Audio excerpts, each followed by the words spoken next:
Vinny is continuing to dig himself a hole in tonight's Emmerdale episode as he tries to cover up the brutal beating he received from Mike. The ITV soap returns to Vinny's shocking storyline in Tuesday night's episode. Fans were left stunned last week when the scrap dealer was on the receiving end of a brutal beating from Mike, a man he met online. Vinny had opened up to Mike about his confusion over his sexuality and his crush on friend Kammy, with Mike telling Vinny that he had went through a similar thing. However, when Mike turned up in the village, it quickly became apparent that Mike was not who he claimed to be. He revealed that he had been lying to Vinny and was attempting to blackmail him out of £10,000. He demanded the money, telling Vinny that he would tell fiancée Gabby all about their chats or otherwise.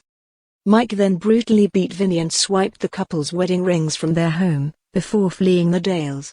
Desperate not to have his secret outed, Vinny has been on a mission to cover up his brutal beating. At the end of last week, we saw Vinny pick a fight with Kammy in an attempt to convince Gabby that it was him that inflicted the injuries on him. Gabby then branded Kammy a psycho, now believing that he savagely attacked her fiancé.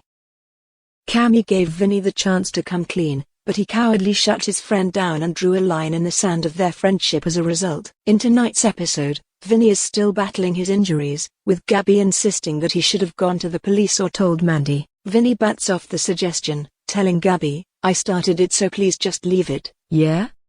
Later, Vinny arrives home with the wedding rings, having told Gabby that the reason they were no longer in the house was because they were needing resized. He attempts to hide them away until their wedding day, but an eager Gabby is keen to take a look. She is disappointed when she opens the ring box to find that the rings are not at all like the ones they chose. In a panic, Vinny lies again to his fiancée, telling her that he actually lost the original rings. He spins her a tale of stopping for coffee on the way home from the jeweler's and leaving the bag underneath the table he was sitting at, telling her he lied about having them resized because he didn't want to upset her. Gabby accepts his story, telling her husband-to-be that he made a mistake and that these things happen. But with Vinny digging himself a bigger hole with his fabricated story, and cutting off friendships in the process, will his tale unravel soon?